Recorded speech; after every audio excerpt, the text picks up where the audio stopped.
A bit different. I'm of the idea that a certain generation of men, I don't know which generation, how many decades or how many generations going back, one of the generations betrayed the whole process of being a man. That's my opinion. If you are a Christian, show me a verse in the Bible that says men should be loved. I think we are so infested with being loved nowadays.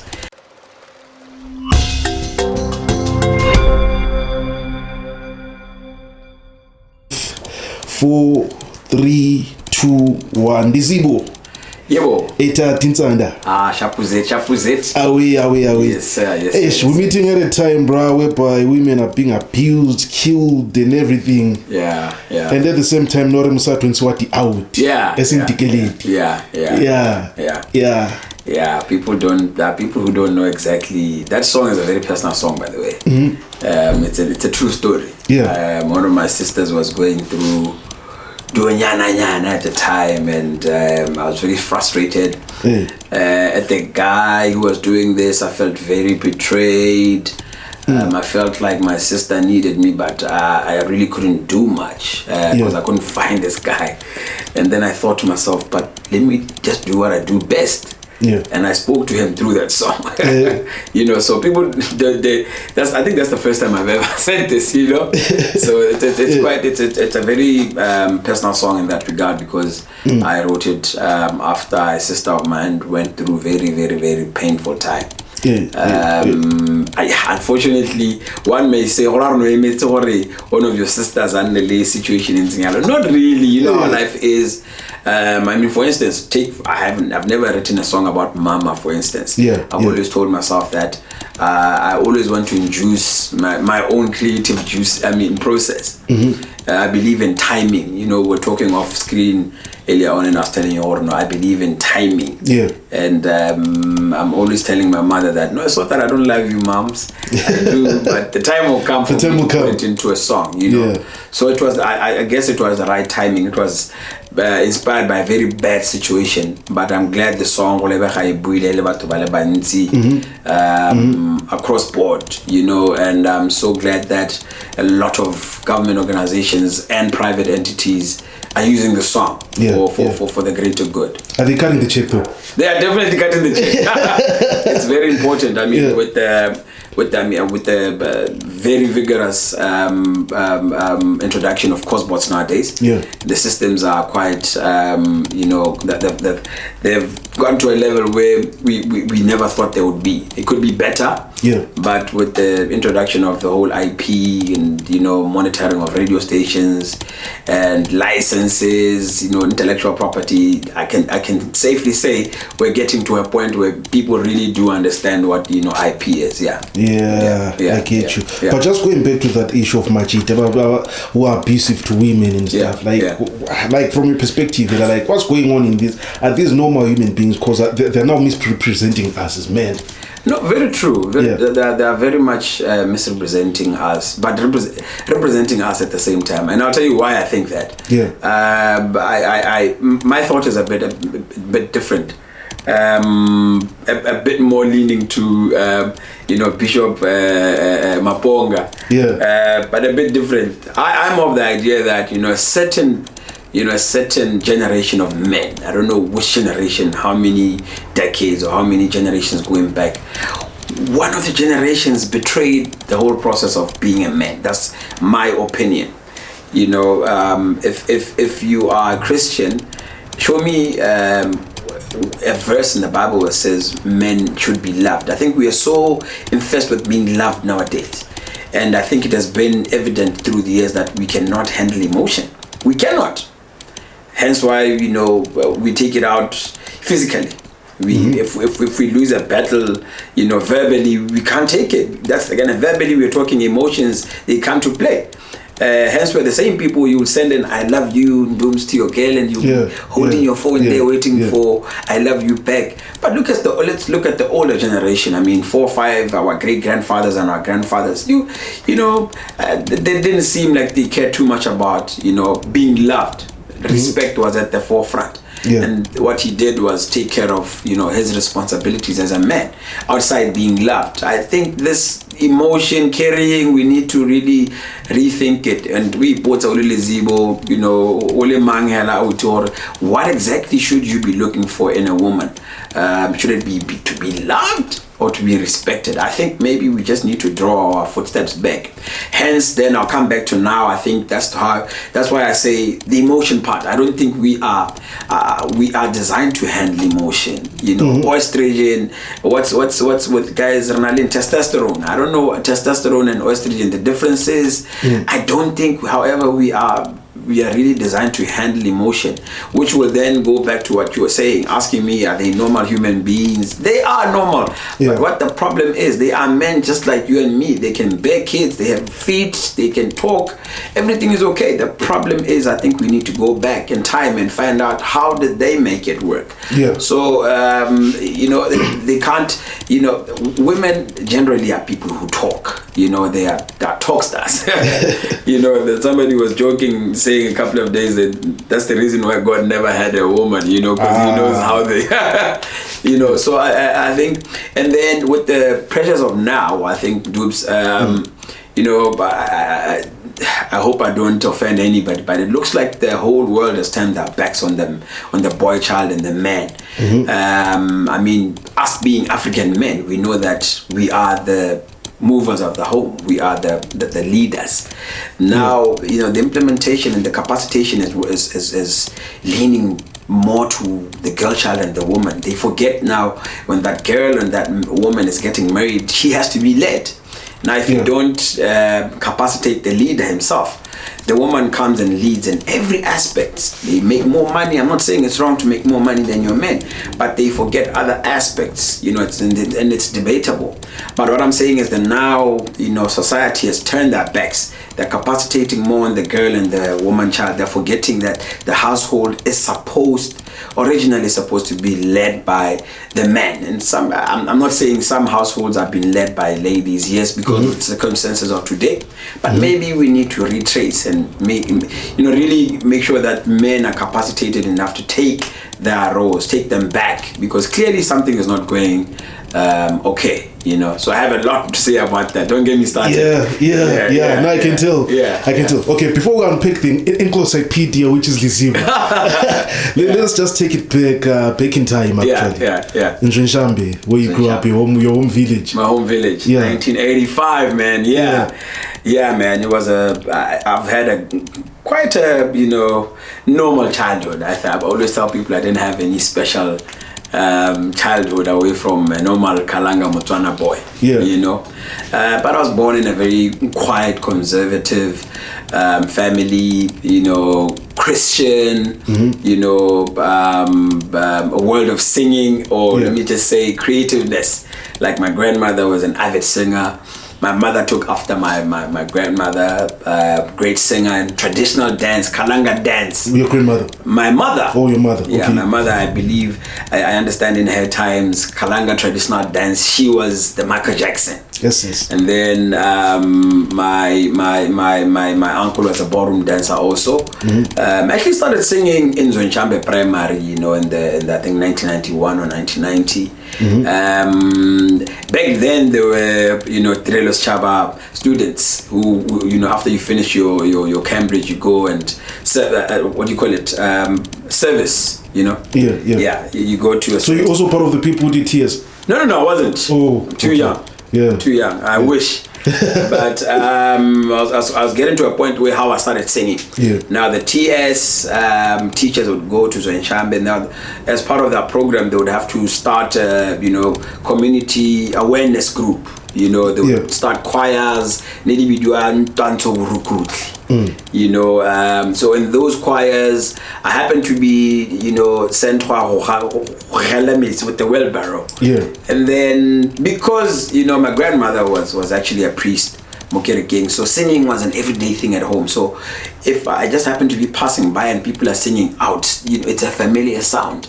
So I'd always go back home late, you know, because those choirs are singing there and I'm small boy with the wheelbarrow, they ended up, you know, inviting me in to sing with them. That's where it all started. Yeah. And carried on from Zonshambe. I went to, you know, my primary, half of my primary I did in about 4 places.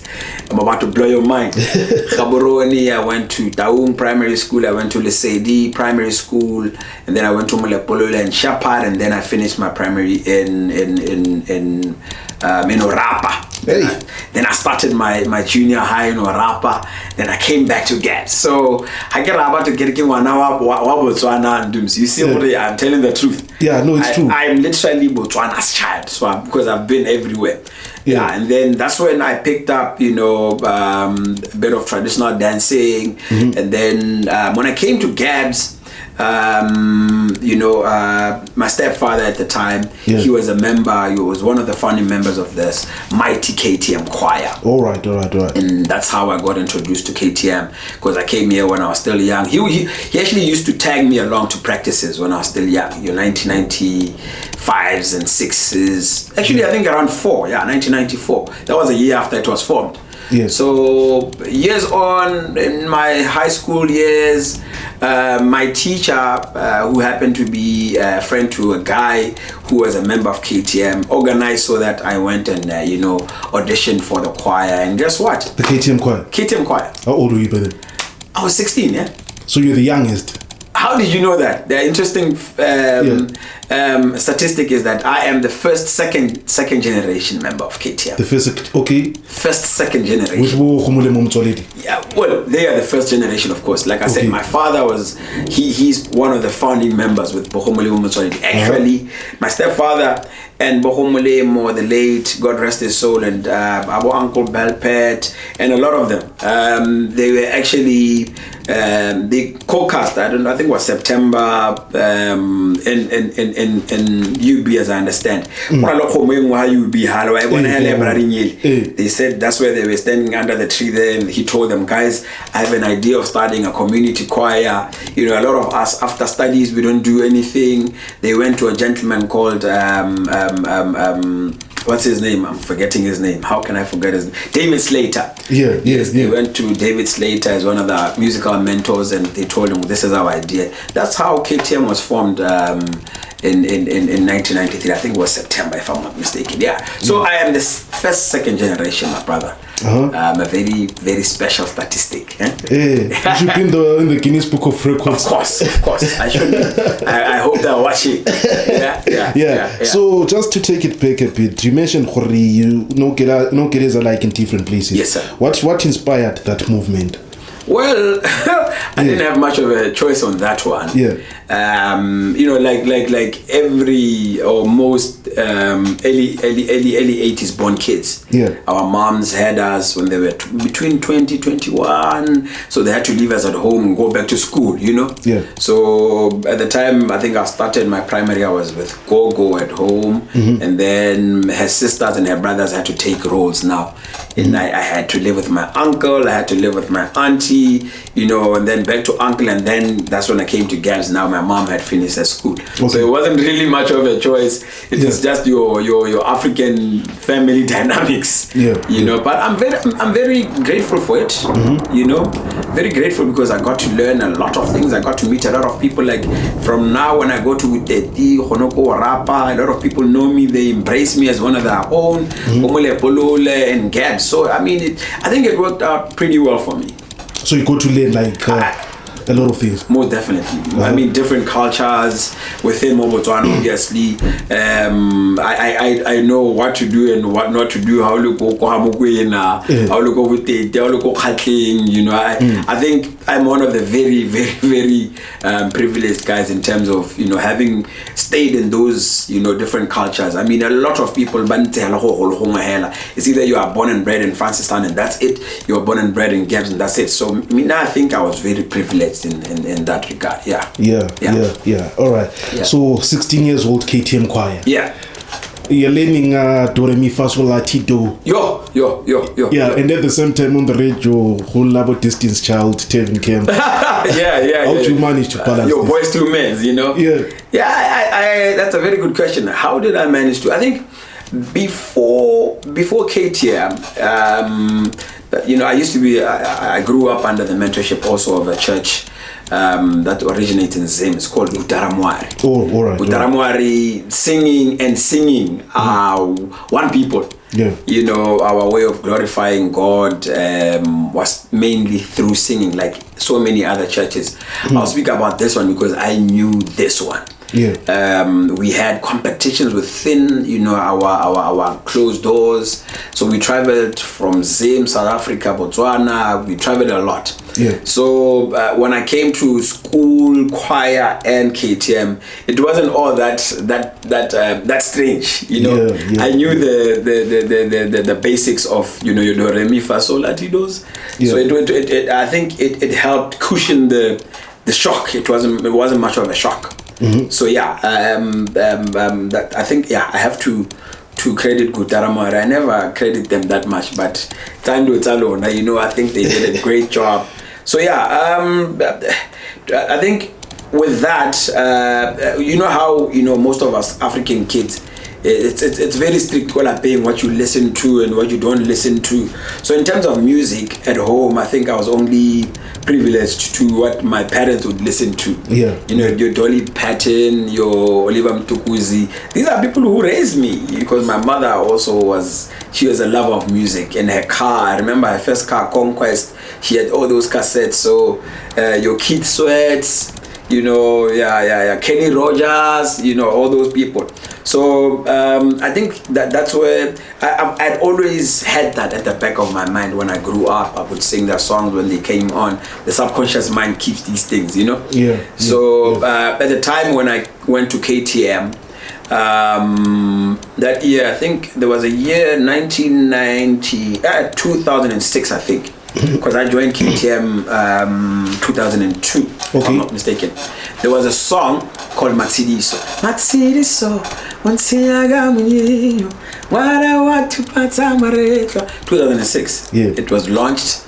It started playing on RB2. You mean Hota song? Yeah, Hota song. Yeah. That's a song that changed a lot of things. Yeah. Most of that, then I had met the legendary Mr. Tag when I was still living in Orap. I remember I said lyric in Orap. Yeah. And he had this famous traditional song, Iyo Silimela. Back then I was too young, but I remember you'd always put ideas in my mind, one day you're going to be a great singer. As young as I was, remember I talked about the subconscious mind. Yeah. I guess that's all that the memory stayed at the back of this big head somewhere. So when the time came, and I heard Matsidiso play on radio, and I heard that it's a local song produced by a local guy. I was like, that means I can do this thing. Yeah. 2006. Fast forward, I go to KTM. KTM happens to be recording the third album. Mm-hmm. And guess who's producing the album? Tsapolo Sole. Yeah. Tsapolo Sole produced Matsidiso. Yeah. So it was a golden opportunity. It was a match made in heaven. It was my time to meet him and tell him who I was and what I wanted to do. And it so happened that he was seeing the same thing in me that I thought I could do with him. Mm-hmm. So that's how it happened.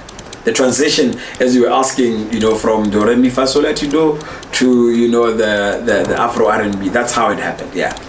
So this is now the transition from KTM to Lizibo, the solo artist. Yes. And then you come with Utlamona Kokai. Yes. Uzomthola ngaphi. Yebo. We had broken Lizibo's heart to the extent that one of your first singles. Oh my God. You're going to open files. Actually, that song was originally written in Ndebele by a friend of mine called Itai Machachi. Yeah. He had produced a guy called Clint. I don't know if you were old enough to remember a guy called Clint in Matebeleland there. Luckily 2000. 2000, you must go and do your research. Yeah. There was a colored lighty called Clint. I can't remember his surname, but he was a colored boy.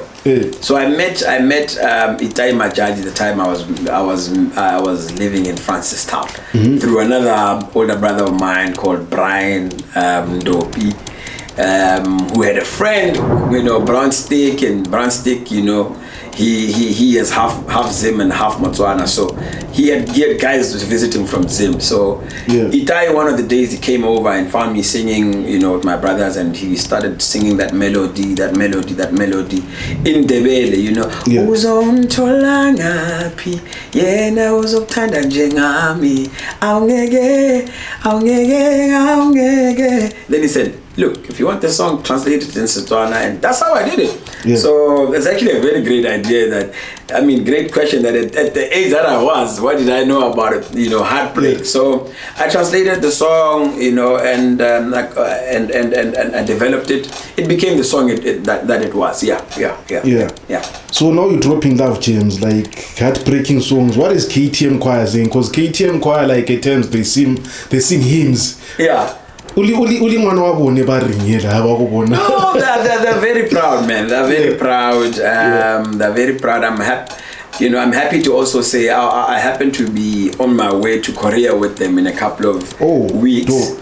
Yeah. I'm what they call alumni now. I'm too old. But not to offend those that are still in the choir that I found, but I obviously had to take a different route. So they're very proud of me. We do collaborations from time to time, just to show that there's still association. If at all I was doing something that they would not be proud of, I don't think I'd still have the association with them.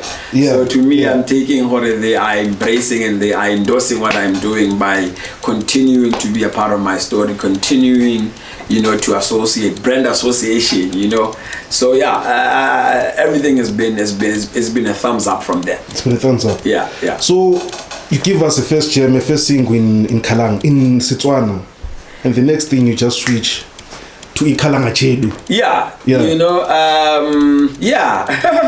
I have to give thanks to a couple of my mentor friends.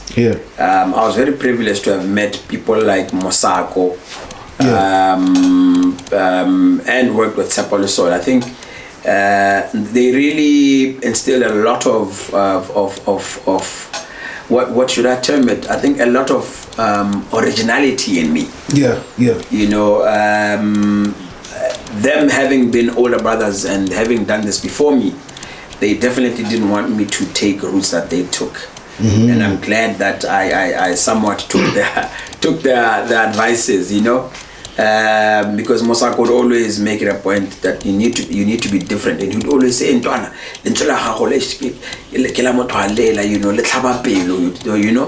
but he'd always say to me, look, find yourself something that will distinguish you." And I had a very close relationship with my grandmother. Those that know, my late grandmother, and then I think one time I just thought, let me try out a melody in Kalanga, and then I tried it out called Tiles. I'm talking about the legendary Thapoloso. I told him about it, and he was like, cool. He wasn't sure, but we went to the studio and I laid the idea down, and he liked it. I think the first one was Wakanaka, yes. It was actually a mix of Kalanga and Setswana, because then I wasn't really sure again. That's why I had to mix the two. So my mentors at the time, not excluding the late Homolimo Motswale Diseji, they all obliged and they said, thumbs up, this is the way to go. And I was very privileged to have my first Kalanga single in my first album. How many people get it right on the first album, Dupes? On the first hit. You know what I mean? So that was that was my second single. First one was the one we were talking about before, Monaco Guy. And then that's how it really came about, because I listened to those who came before me. I hope the young ones are listening. I listened to the OGs that came before me, and it is going well so far. I'm enjoying my career.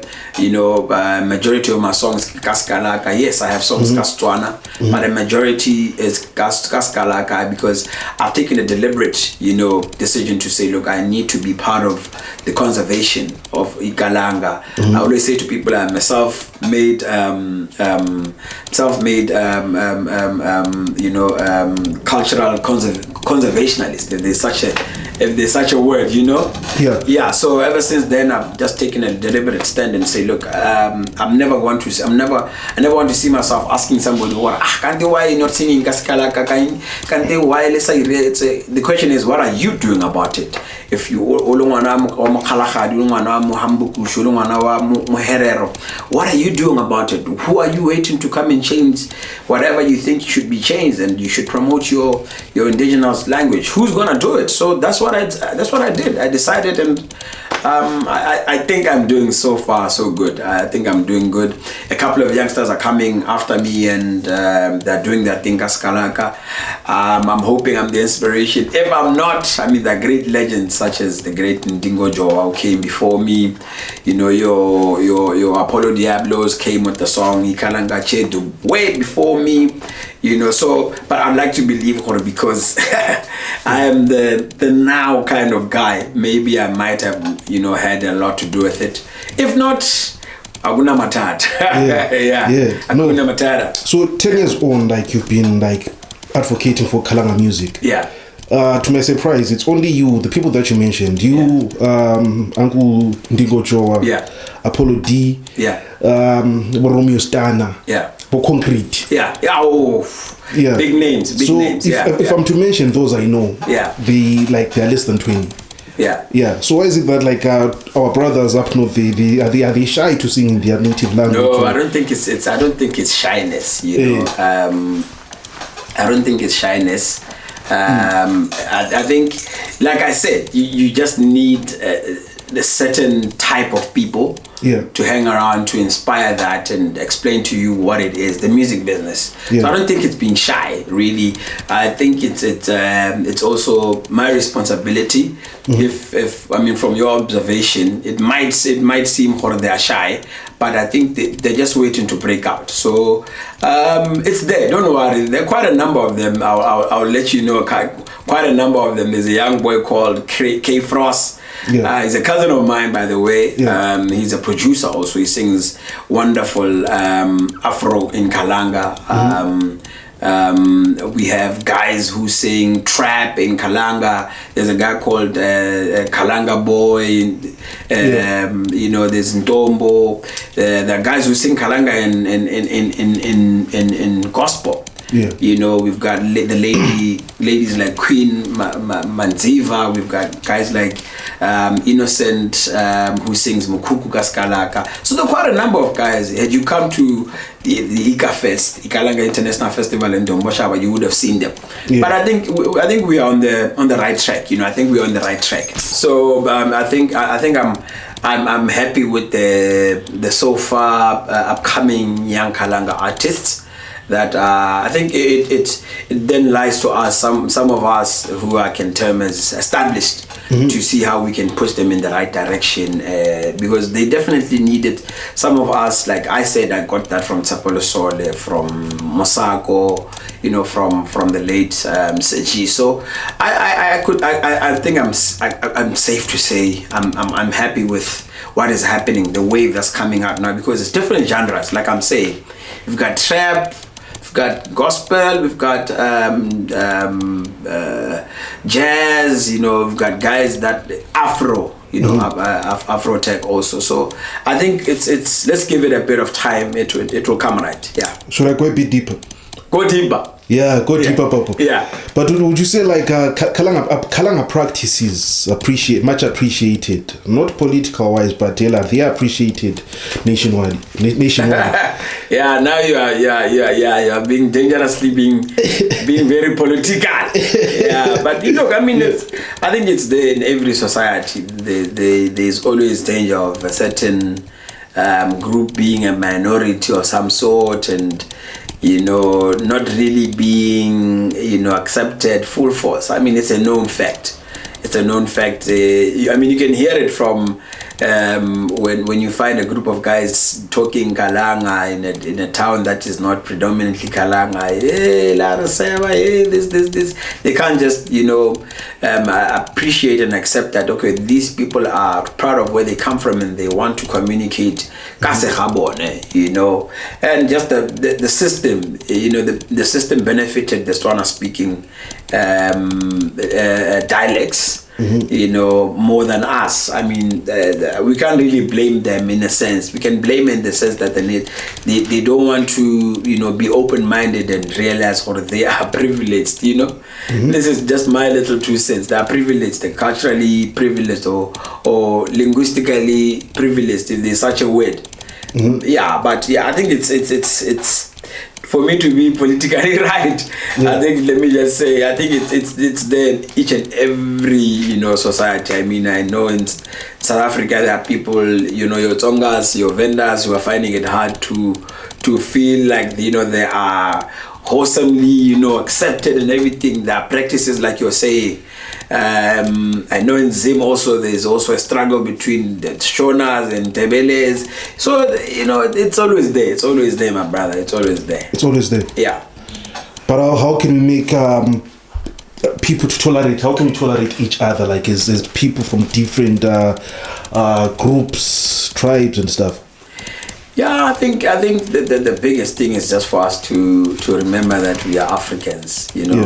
Rwana ba mmala wa Sibilo sa ri a Botswana singabantu abamnyama sonke. We come from, I take it we come from one womb, man. And why I say that is because a lot of our practices are very similar. A lot of our Bantu languages are very similar, just to show you that we are one people. We are just wasting time in dividing, in divisive things. Whereas we should be working towards, a strong, united future. And we need to also bear in mind that, we could possibly be the only race that works against ourselves and we pull ourselves back. So I think it's just for us to just remember, we are all Africans. Even if the word that is used to describe us, Africa, I believe it's a colonial name that was given to our continent hundreds of years ago. So they must just remember that we are one person. If you don't believe me, just check your history, check the languages. Like I'm saying, the languages, you'll find a Kumalo in South Africa, Kumalo in Botswana, Kumalo in Zambia, a Piri in Botswana, Piri in South Africa, in Zambia and Mozambique, just to show you that we are one people. You'll find a Ngube in all the ends of Africa. And like I said, our practices, they show that we are one and the same people. Paying lobola, almost each and every country in Africa, we pay lobola, and we started out not paying, in currency, but the actual beast, the cattle. So I really don't understand why it's still happening up until now. But please, I just implore every African person out there to remember we are one person, and being divisive like this, it's only going to pull ourselves back. It's going to pull the next generation and the next generation back, whereas they're supposed to take where we left off. But if this is where we want to leave things, they're going to take where we are leaving things, and we are being backwards. Would you say this is a tool that was created by the colonialists for us to keep on fighting one another for decades and decades? Without a doubt. Yeah. I mean, teachings from, a lot of philosophical people who are very well-mannered, learned and have high IQs. They've said this. Dr. Uma Johnson, I believe, in the United States, we've got people like Joseph Maponga. They always talk about, Pan-Africanism, and it makes sense. How the whole, us being slaves happened, the melanin in our skin, how your Caucasian people are not able to withstand the sun. It's a known fact. That's why they need to tan. They need sunscreens. It's apparently was one of whomever came to our continent. They found that because our skin can withstand. We can work so many hours, but hey, we found gold here. That's how it happened. They had to find a way of making us feel inferior. Making themselves feel like they are superior than us. So I would definitely say it's definitely because of that, without a doubt. Dr. Lizibo Simon. I told you. Yeah. Yeah. So where does the interest of like such topics come from? Because I see like we'll learn it when it comes to such topics. I don't know. I think growing up, I mean, I'm just about to hit the 4th floor. Yes. Yeah, yes, you can say that again. And just, generally because of, my musical career and taking interest in, my culture and my language, I've been exposed to a lot of other young guys, online and live interactions who have the same interests. So I love meeting people. And I've traveled to Dubai, Mozambique, South Africa, and I've had the pleasure of working with people like your Ringo Madlingozis, I've actually met Bishop Joseph Mabonga at some point also. Yeah. I shared a stage with him, with Ringo. So I think I somewhat, somewhere, somehow, they have taken the interest of talking about it to me because they learned, oh, you sing in Kalanga. Oh, okay, it's good to see a young man, blah blah blah, and they open their minds to me, and they always tell me, look, we're not trying to influence you. You will take what you think you can take from us, and I've decided to take a lot of things because, when I traveled to Dubai, one of the biggest things that made me appreciate where I come from was because I saw that my culture and my language is gold out there. Because they're not used to it. It's something very different. Yeah. So I always cry my eyeballs out when I see the youngsters that are coming after me or my generation when they push themselves to too much being expressive in English. Look, it's a debatable thing. You can do that if you want, but is it going to benefit you or is going to benefit your whole lineage? Are you being patriotic to your country? Are you setting a good precedence to your kids? Are your ancestors, wherever they are they proud? I'm not sure. Now I always say to the youngsters that find it important to talk to me about certain things, I say, look at where you come from and explore that. Sing kasagalona because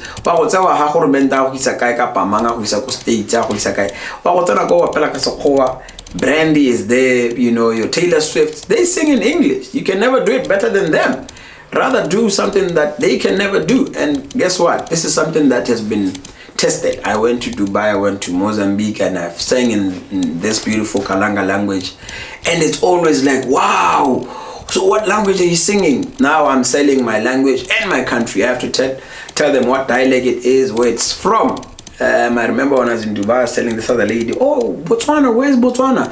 And she happened to be wearing a ring with a big diamond. I said, second largest diamond producing country in Botswana. And I said to her, interestingly enough, the diamond you have on your finger could be from my country. Yeah. So I think that's where I get it, my brother. And I give thanks to my ancestry and my God for making sure that I take the culture aspect very seriously because I was able to surround myself with people that talk like me. There's the English that says show me your friends and I'll tell you who you are. I mean, my best friend is also somebody who we have so many things in common, and more especially our culture. His name is Temba, aka Tembenator. I have another friend / nephew called KG. My whole group, the people that I keep around me, I've somewhat made sure that they understand what my feelings are about where I come from and how I believe in it. I've actually forgotten my spangle right now. I should be wearing it, but I safeguard it. I think I've been able to safeguard it, and going forward, I'm going to always talk about it and Yeah, that's how it is. I told you, Kabu. Hey, no. We love conversations. We tell stories. So, talking of Hubuwa, like knowledge and stuff, you're clocking 10 years in the music industry. And you've been sailing smoothly. So, which means there's some knowledge which you know, which has made you to like be on the right street. Because like you really like performance-wise, you're getting bookings and stuff. You're fighting with managers and stuff. Why is it that there's a difference between Lizibo and other artists? One like the bookings, and then they end up like insulting other artists, especially Boma Cards. Why is it that promoters are only booking Boma Cards and stuff? Look, it's all because of the system and so many other contributing factor. I mean, we can't fault Makadzi, not to mention names, but and a whole lot of other foreign acts. It's a system that's put in place. Basketball level for Botswana is it's still at a very infant stage. I mean, when it comes to creativeness, I mean, we've just had our Arts Council bill passed. Just, I mean, how many years? 57 years into democracy. But a country that is younger than us, like South Africa, they've had so many things in place before us. So it's a system, and I'm talking about in countries like South Africa. I mean, in the creative industry is a huge factor when it comes to they play a huge factor in the gross domestic product of the country. I mean, and mainly because of having 9, 10, 11 official languages, I can confidently say they export more of their language through music. Zulu, Venda, I know Zulu for sure, and I'm talking about this young girl. What's her name? Shoma Josie has been to the United States. She's Tonga, or not? She's not Venga. She's Tonga. She's Tonga. Yeah. She does her songs in Tonga. They're exporting their language. They're exporting. Therefore, people travel to South Africa because they see these artists in these international countries. So the GDP part of it, there's no doubt that they play a very huge role. So now we are far behind, and I'm going back to my point there. The system, it's starting to roll slowly. We could do better, but it's. I mean, I'm glad that the wheel has started. I mean, with the IP, intellectual property, we've got COSBOTS that was established about 8-9 years ago. Now going back, don't forget that we also had the local content quota increased a couple of what was it a year, probably a year and a couple of months back. In South Africa, I'm not sure about the quota, but it should be 30 to 70. If I'm not mistaken, in Nigeria also, I'll take a guess, I think it's about 90 to 90 local music on radio stations, and then 10% international, which gives the local musicians they're given a wider spectrum, to be known more high in Nigeria. Hence why you see Nigerian artists are huge all over the world because of where they come from. They are able to make their monies. They're able to give back to their societies. I've met guys in Nigeria who live in a different state, and I ask them, so like for instance, I'm a huge fan of Flavor. And this guy says, who's Flavor? I don't know Flavor. Only to find out because of their states and the population, of course. That's another. I don't know who Flavor is because I'm from a different state. I know Davido, I know somebody else, and that's another factor. Population, going back to my point of the system, our population is also a playing factor. Now with the local content, now I think it's 60%. 60-40, if I'm not mistaken. That means radio stations. Radio stations are also businesses. They will play music that draws attention of listenership. Listenership means advertisement from companies. Companies go to radio stations and say, "What's your target market?" Our target market is youth. Okay, a youthful companies will start advertising on that radio stations. Adult contemporary radio stations, they play music like jazz. They don't play your hip hop. Jazz has been listened to, your working class, your decision makers. So we need to be cognizant of these factors. If you're going to do a song that is not for that specific business radio stations, and I say business because radio stations are businesses, guys. They are not in any ways forced to play our music. It's a business. If you're gonna do music like Lizibo Isako radio station or traditional music, hella, of course you're going to be frustrated, insulting people on Facebook, insulting the system, because you don't capacitate yourself for this thing. You asked what's the difference between Lizibo and a couple of other artists, and it's because he makes time to invest in the knowledge of the music business. I'm not saying I know everything, but I know most of the things that I think I'm supposed to be knowing. Like the things that I've been telling you now, I know factors that come with population. I know factors that come with the local content. I know factors that come with why certain music has been playing in certain radios, because they're business. I know a little bit about image, branding, and so you have to be knowledgeable about these things. I know everything, guys. That's when you bring in a manager, because I think an artist is like a startup. Yeah. How you go see that and go for my dear business, a big guy, and you're given 1 million or 2 million as a startup. That is a startup. What do? Do you hire an HR account? Do you hire a CEO? Do you hire an MD? Do you do that? No. What do? You start off doing everything so that you learn the ropes, so that when you have these employees come in and you are the managing director, you know a little bit of what is going on in accounts, a little bit of what's going on in HR. That's why you are the chief executive officer. You know what I mean? Yeah. So guys that want to come into the music industry and they want to have somebody manage them, I always say to them, are you a brand enough to be managed? Are you? You're not. So rather get yourself to a certain level in which you're getting bookings left and right. You can't handle it, but the guy you're bringing in, let him give you his business profile. Let him let him tell you what he's going to do for the business, because now you are a business. It's an interview. Why should we hire you? What are you bringing to the brand Lizibo? So I think that is what distinguishes me from other guys. I'm not perfect. I'm still learning, but I think I've got out of the two balls, I've got the other ball. Yeah. No, it makes sense, and I'm hoping that anyone who's listening to this, especially the guys who are into the music industry, will learn one or two things. Hopefully, I'm a sucker for learning. Also, I hope they can learn one or two things from me, and they can also share their thoughts, to me, so that I'm sure I can also. I can learn a lot from them also. Yeah. It'll be like 85 learning from a 2000. Oh well, it's labra. Hey, ruta. Yeah, I mean, and one thing in music, guys, if you want to be a musician of substance, music is the biggest teacher.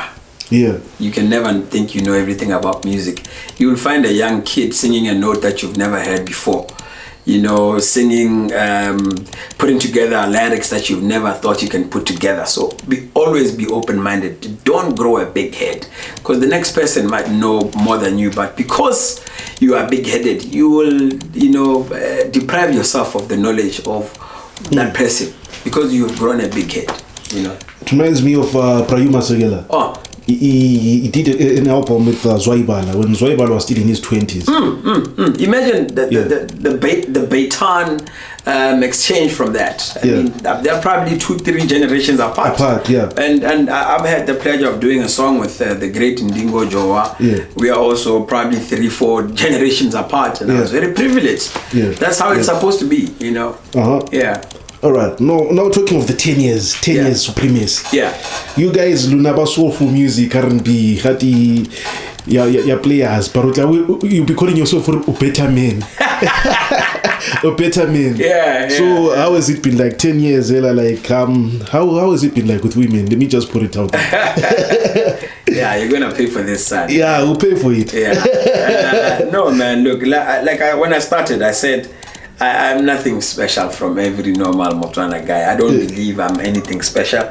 Yes, there's a bit of privilege there and there, when it comes to the ladies, sometimes, know, because of what I do. But as you grow up, you realize, I think I'm rather okay with who I am than what I am. As you grow up, you start experiencing relationships where certain ladies have fallen for what you are as opposed to who you are. And then as you grow older, you realize, really, what is important, what I am or who I am. And then you lean more to who you are as Lizibo, the Kalanga Prince, as they call me, as opposed to Lizibo, the guy on stage. You know what I mean? Yeah. So I think I've had my fair share of heartbreaks. I've done my fair share of heartbreaking. You've broken out. Not more than 3. Not more than 3. Yeah, but like I said, there isn't really much. Nothing special really. That there's a bit of privilege, like I'm saying, it's up to you whether you want to use it or not. But I've been one of the less fortunate ones. I've never really used it to my advantage. Yeah. Because recently I saw you posted it's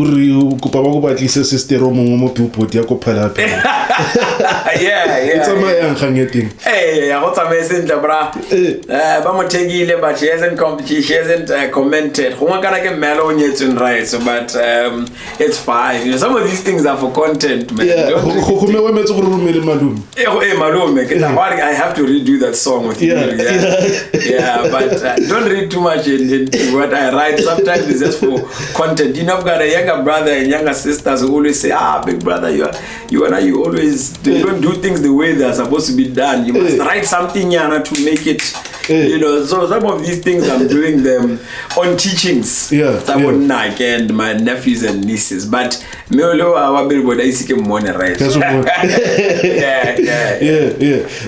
so what's your current take, on the music, state of music in Botswana versus radio, like local radio, like Botswana ba complain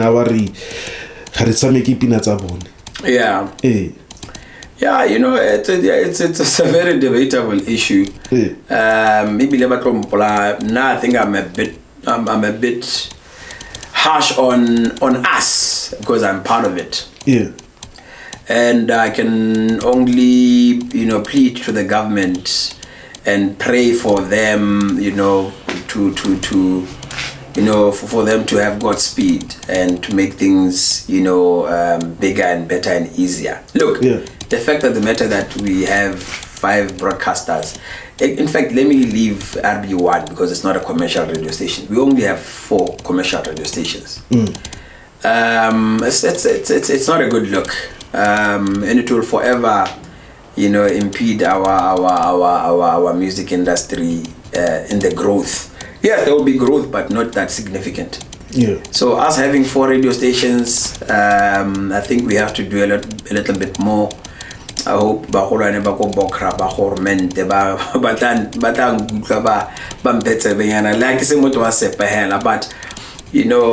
hoping a regulatory body like Bokra would give out licenses to other broadcasters.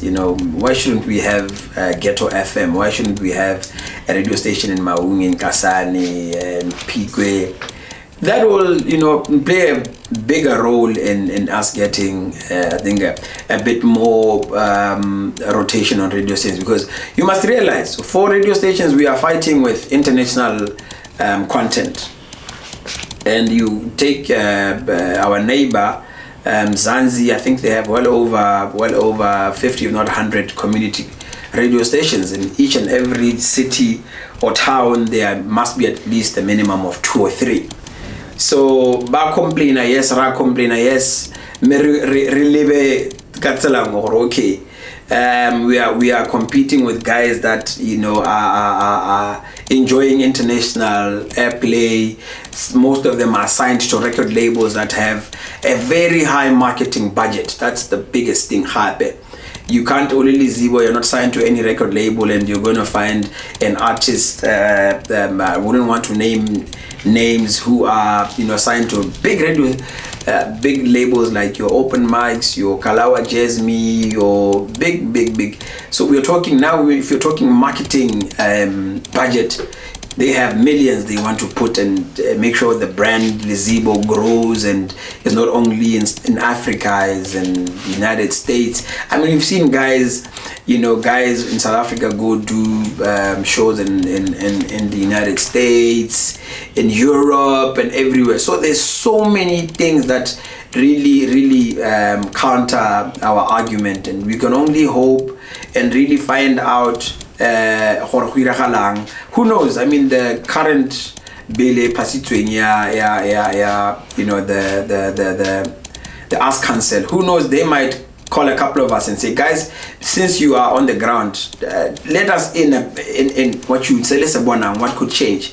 Imagine by then, if we have not capacitated ourselves, if we have not done the necessary research, we will not have anything to put on the table, and we will be the same people to blame. Yes, we're crying about this current situation, but let's find out why it is how it is, so that we become part of the solution, not part of the problem. My issue is, if you see there's a problem, and are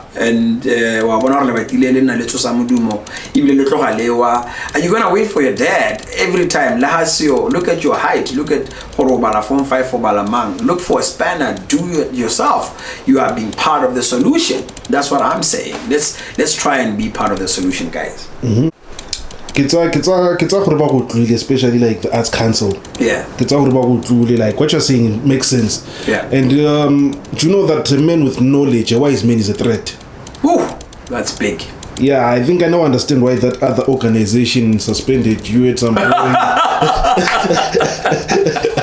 Yeah. Because if you're watching that video thing, it's you and my brother Tabang. Oh yes. Tabang is the one who's a bit physical in that video. Yes. When I are seated, you're spitting fire. I don't know what you're saying there, but yeah, at the end it was you and Timanu were suspended. We bit the dust. Yeah. So, are you still under suspension that side? No. I'm actually part of the structure now. I sit in the advisory committee to the board. Yeah. So I'm actually part of the structure now. I think a couple of weeks after that, 3 or 4 weeks after that suspension was lifted. I am currently sitting in the advisory committee to the board of Cosbots. So we are the middlemen between the general membership of Cosbots and the board, specializing on the music side, because there are other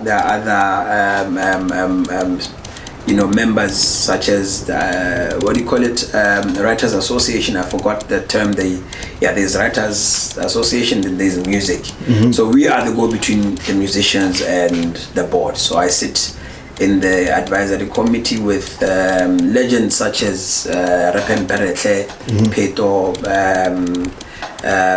Me Teboho, Kevateilia, Kisaho, Sesefani, and Retomela. Retomela is a gentleman who founded Amalo Bateli Kalebala.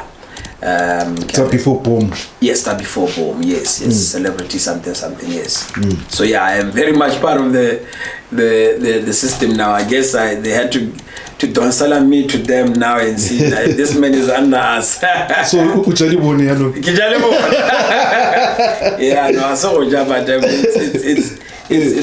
but I'm learning quite a lot, and when they actually got me the position, one of the biggest things I congratulated them on is I was like, I don't think there's ever been somebody as young as me who has sat in the position that I sit in, which then says to me they are very much trying to have a succession plan. Mm-hmm. Succession plan is very important.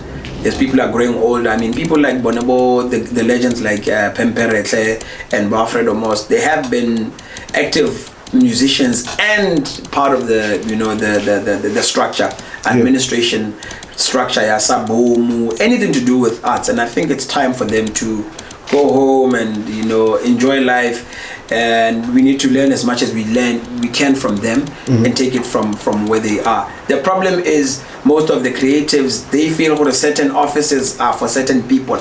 They just want to see themselves on stage, you know. Yeah. But that's the backwards thinking that I was talking about. You need to be capacitated. Yeah. Yeah. All right. No. Yeah. So, what people don't know, within your 10 years in the music industry, you once performed with the current president, H.E.M.E.K. Masisi. Ah, yes. In a play, I think at Mighty Song Theatre. How do you know that, human? I'm a journalist. Yes. Yeah. There was a play called David and the Technicolor Coat. Yeah. I think it was 2001 or 2002. Yeah. Yes. Mr. Stewart was the director in Mighty Song there. How do you know this? You? There was a time where you performed to go like at an event where HE was. And you're like, oh, HE's actually, this is my home, you know? Yeah, and the security was like, It was like, no, let him come. Let him come, yeah. Yes. No. I don't know if you will ever remember me from those days, but I was very young. But yeah, that's one of the memories I carry about him, having been a part of, you know, the play. I can't remember whether he was PS or he was a minister then, or he was just a teacher then. I'm not really sure. But yeah, I can confidently say I shared a stage with the HE at some point in my life. How many people can say that? Yeah. Not even you. I was once in the same room with him, like Cochrane Palm, like that doesn't count. Yeah, doesn't count. Yeah. So so those are some of the stories that you can share about your music journey. Of course. Yeah. Yes. So before you hela, like what can you say to Botswana hela? How walibone okay kopanza skalaka? Did I say it properly? Yeah. In Setswana. Yeah. No, I want to say big man. I think it's just firstly to say at the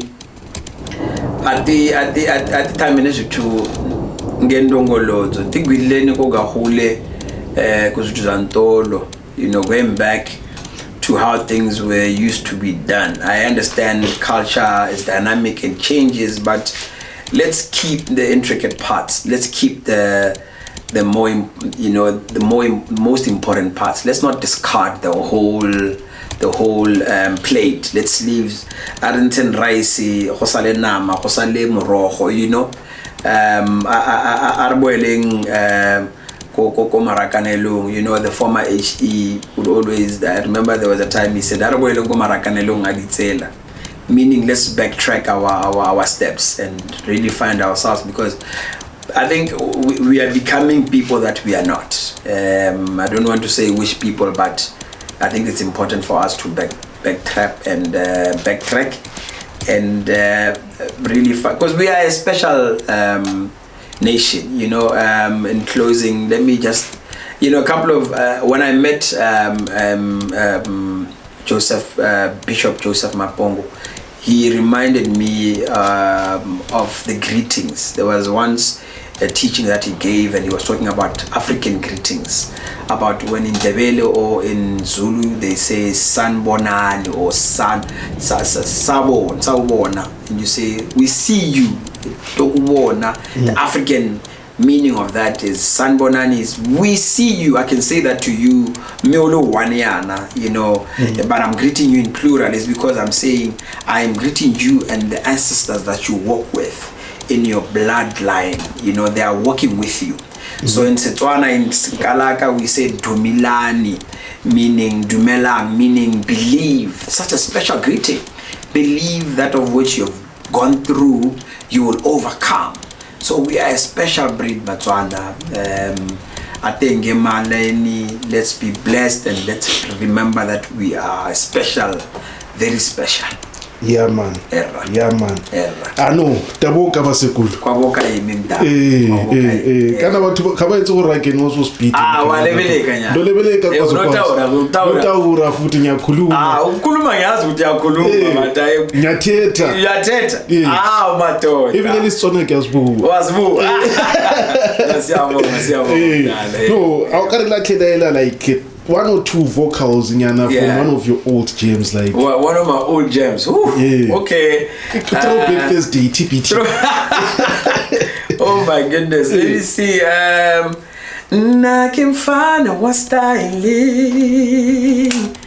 Utlampona kiptena. Please don't get me wrong, it's just how I am. I got that, yeah, yeah. I got that S-T-Y-L-E. Yeah, come on, say S-T-Y-L. I got that style. That's one of my old jams, man. Yeah. Have a wonderful time, man. Alright, no, Lizibo. Yeah. Thanks a lot, bro. Thanks, brother. Away. Second half. Alright. Sharp.